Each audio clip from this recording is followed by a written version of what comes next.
Here's another one. Texas Governor Greg Abbott, another little pale Nazi. He is. He's a Nazi, just like I'm not going to withhold from calling these people Nazis. I'm not. I'm not. This is what they are. The Republican Party no longer exists. It's gone.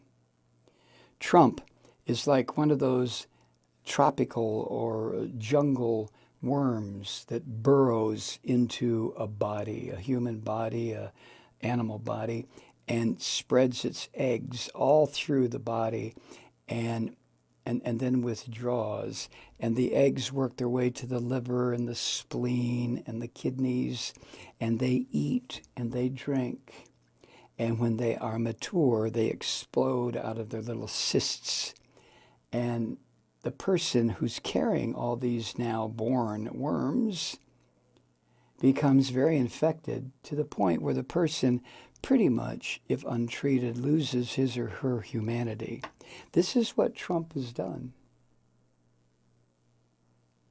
Trump has bored his way into the Republican Party and laid his eggs. Just like the movie Alien. Remember that, the first one? Remember that? This is what Trump has done.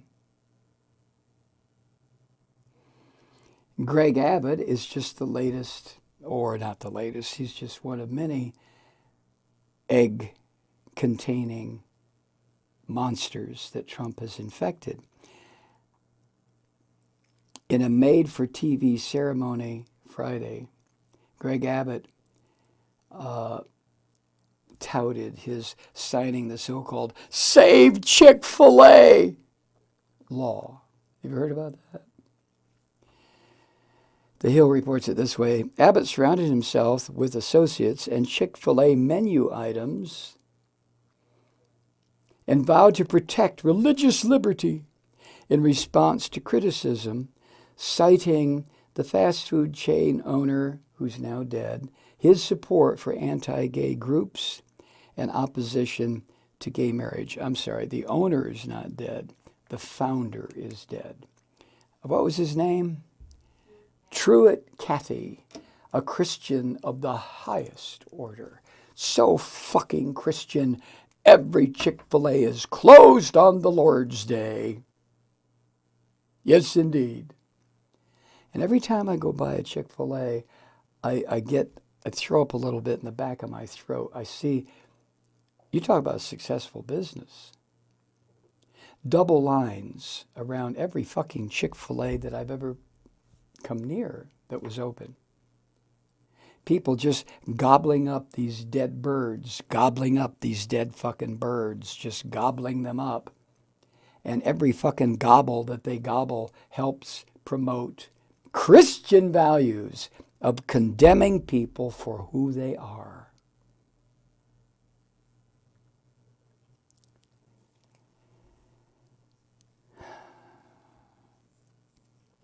The law that Texas Governor Greg Abbott signed on Friday was written in response to the San Antonio City Council blocking a Chick-fil-A location from opening in the local airport.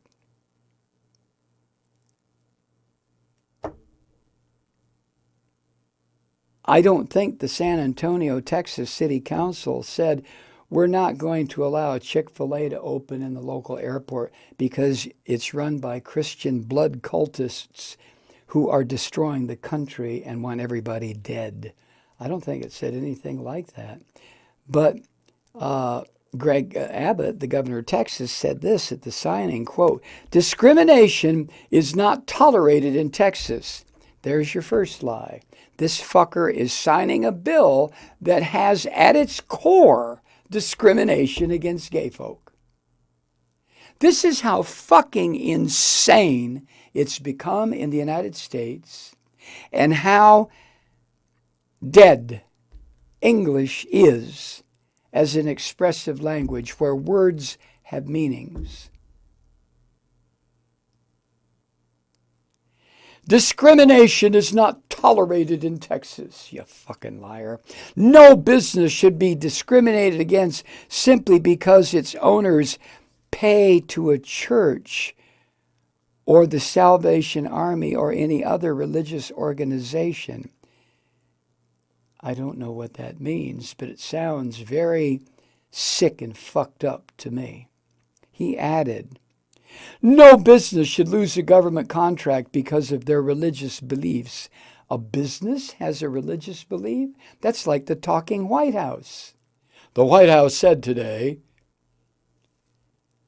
Greg went on, the Save Chick-fil-A legislation I'm about to sign is a victory for religious liberty in Texas. No, it's not, you filthy little fucking liar, you. It's a victory for Christian hate, which is all over the place these days. Big puddles of it. It looks like human excrement on the puddles, on sidewalks and streets and the side of buildings. It's just everywhere, this Christian hatred.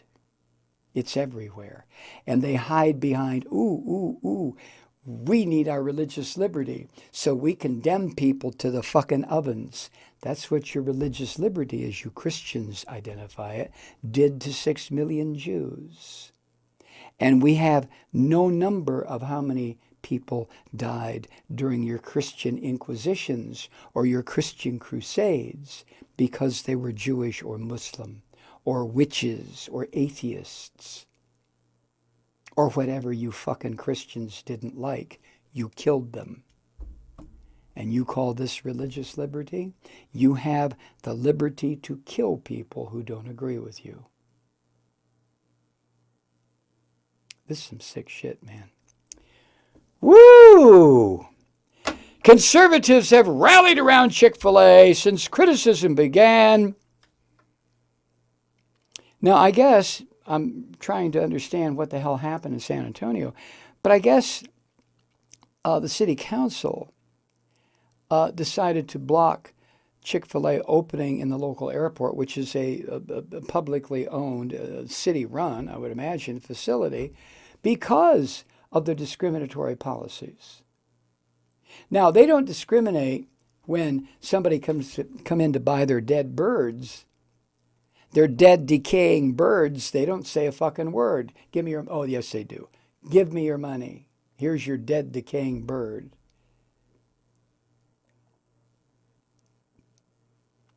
They don't ask if you're gay. They don't say, I'm sorry, you can't eat our dead Christian birds because you're a fucking queer. They don't say that. But the owners of these franchises and the owners of Chick-fil-A, they send millions upon millions upon millions of dollars to various hate organizations run by Christians, all of them run by Christians, to discriminate against gay folk. And what these Christians are doing, if you believe the bullshit that they put out there, they are saying to the God that created gay folk, you fucker, why did you make a queer? They're cursing their own God. It's sick stuff, man. Very sick.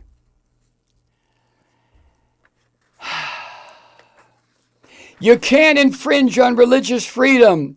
And if our fucked up Christian organization says queers are condemned, they're going to burn in hell, we have a right to say that. Fuck you. If you happen to be gay, we have a right to tell you that you're condemned. You're going to burn in hell.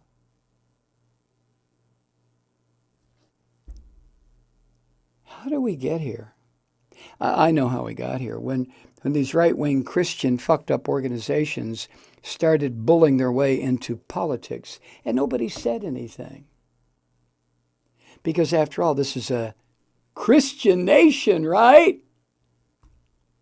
So nobody pointed out that the Constitution explicitly forbids the mixing of government and religion. And didn't the Christians just shit their pants and take the whole mess into court when public, spirited citizens said, look, you shouldn't have a manger scene on public property because the property represents everybody in the city. And we have Muslims and Jews and agnostics and atheists and Presbyterians and Baptists and Buddhists and all kinds of shit who might not feel comfortable with you, the government, promoting one religion. Besides, the First Amendment makes it clear that this is to be forbidden. Oh, what? We can't have a baby Jesus manger in the county courthouse? Oh, fuck! You're infringing on my religious freedom! That's how it started. And then, of course, the great socialist, liberal, democratic plot. I was part of that plot, by the way. I and 10,000 other atheist, agnostic, social democrat, liberal, we all got together, had a big meeting in a huge stadium. And as a matter of fact, it was here in Atlanta. This was about 10 years ago. And we decided to go to every single retail outlet in America. It was a task, I have to tell you. We had to work our asses off. And tell every single fucking clerk, from the 17-year-olds in their first job to the 80-year-olds in their last job, any of them who worked behind the counter, don't you fucking dare say Merry Christmas when Christmas season comes around. It's holiday. We had to tell them all that. We did. We worked our asses off to make people stop saying Merry Christmas. And then the fucking people at Fox Sewer heard about it. And shit, the next thing you know, Trump and the rest of these right-wingers heard about it. Now, it's all over the place. Merry Christmas. Damn, foiled again. Sick bastards. Hi, Truth Seekers. Mike Malloy here. As you know, we've switched formats and are now broadcast exclusively on the Progressive Voices Network. So that means you get fewer program interruptions, no corporate commercials, and lots of profanity. But our format change also means some of our radio listeners no longer hear the program. It's been a while since I mentioned our podcasts, so you may have forgotten that there is a way to listen to this program anytime you need a good dose of screaming. Visit MikeMalloy.com and subscribe to our podcasts. You have your choice. You can listen to the ranting with the audio podcast or listen and watch me lose control with a video podcast subscription. As a podcast subscriber, you can download the program to your mobile device and take me with you wherever you go. And if you have a friend who needs a dose of truth-seeking, you can give a gift subscription as well. That's MikeMalloy.com, and never miss a minute of the uncensored fun and frivolity.